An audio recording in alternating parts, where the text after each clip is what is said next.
House of Gucci. If you think that's offensive, wait till you see this movie. Oh boy. So House of Gucci was directed by Ridley Scott and stars, well, there's a part of the trailer where you see the entire cast listed out, so I'm just gonna play that. Look at that cast right there. I mean, holy shit. So based on true events, this tells the story of Patrizia Reggiani, played by Lady Gaga, who marries into the Gucci family by marrying Maurizio Gucci, played by Adam Driver, and essentially both of them are having the life that they have, but some people want more, and this is about the true story, of course, the scandal that took place eventually, how the family itself started to crumble around them, and eventually leading to the murder of Maurizio Gucci. And if you think that's a spoiler, it's really not.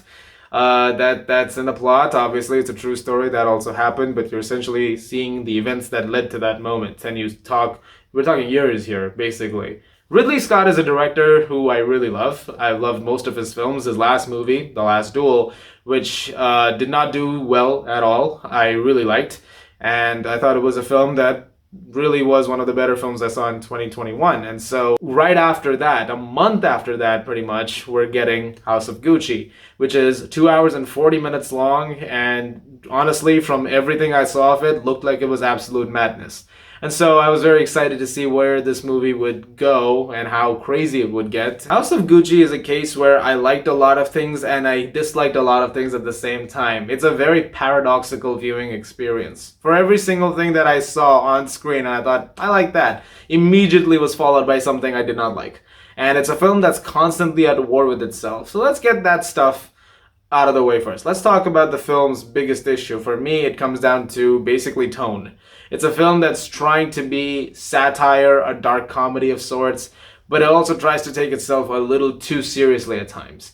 And unfortunately, these two things are just constantly crashing into each other, not even clashing, just and so as a result of that, the film does not exactly get a chance to be consistent. The first half, in particular, it has a very campy like tone to it. It's trying to be in that very self-aware tone. It's like, okay, we're crazy. This story is crazy. We know what we're doing. But then its second act starts off, and the second half is actually quite serious. And it tries to take certain moments that should be in the dark comedy space seriously. Like there's this one moment I remember where everybody was in our theater was kind of chuckling, but they play off that moment so seriously that you're kind of confused. It's like, wait, so I was not supposed to chuckle at that? But clearly that was designed to be like a haha moment, but it's not a haha moment. It's actually a much darker moment. So, okay. There are a lot of positives to hone from it nonetheless, starting off with the performances. I think Lady Gaga is honestly a shoo-in for Best Actress. There's already been talks about this, and I wouldn't be surprised if it happens. She's really, really good in the film, and she's carrying so much of it. Patrizia goes through a lot of things, and I'm not trying to use this as a defense for the person. There was some really fucked up things that happened in the background over there, but she really plays this character really, really well, understanding every layer of her and all kinds of ridiculous aspects of her that are brought to life as well as they are. Adam Driver, too, is equally good, though, as Maurizio Gucci. I've heard a lot of buzz for Gaga, but honestly, Driver is pretty great in this, too. I've never seen him like this before. Like, this is a very different role from him. And I think he did a really, really good job with it. Al Pacino was also really good in the film. He plays Aldo Gucci, who was Maurizio's uncle. And I think he did a really good job as well. In fact, he's in the movie a lot more than I expected. Based on some of the marketing stuff, I thought he's in it, but like only for a few scenes. He's in it for a lot more than that. Jared Leto. So Leto plays Paolo Gucci, who is Aldo's son, and in the movie he comes off as this bumbling idiot of sorts, and the movie describes him as such. It's like, oh, he's just wacko, he's out there.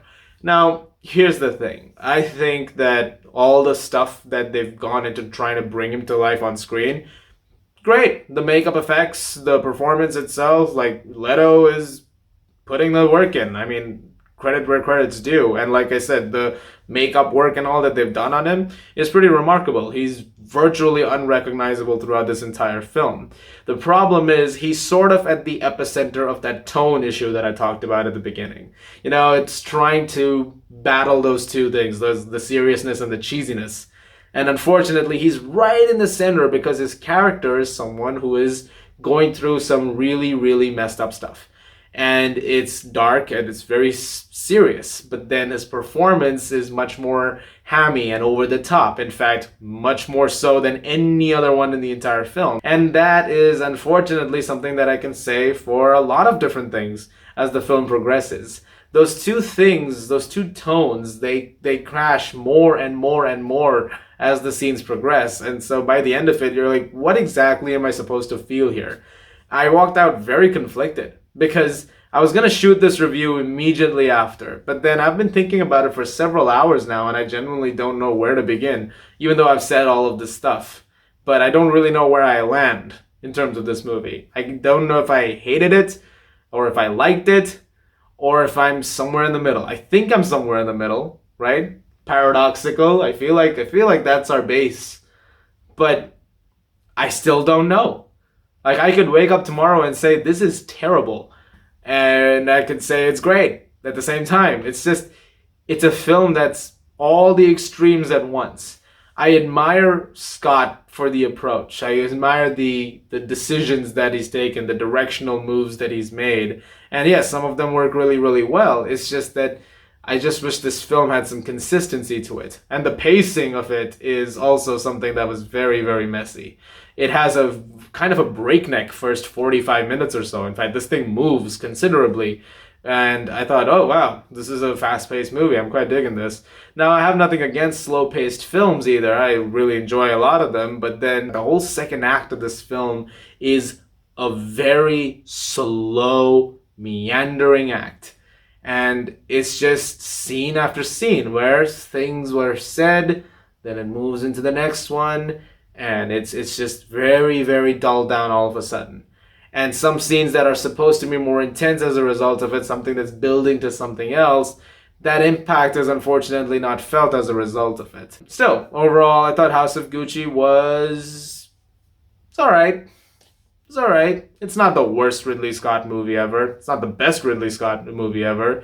It's a film that needed a lot of polishing. It's a film that could have been a lot better. There are things about it that I really, really love. There's a great soundtrack too, lots of fun needle drops. And it's a beautiful looking movie. It's great cinematography and stuff like that. I just think that it just needed consistency. And if it had that consistency, it could have been a lot better. I'm going to give House of Gucci a 6.5 out of 10. I am very curious to hear what others think of this movie though, because I feel like there are going to be some who are major fans of this movie. If nothing else, I mean, this would make a really great Friends feature, like you get a bunch of popcorn and you can watch this, and because while it's still maintaining that wacko side to it, it's great. But beyond that, that's about it. Guys, thank you very much for watching. Look forward to more reviews very soon. As always, if you like this, please do subscribe, and I'll see you guys at the movies.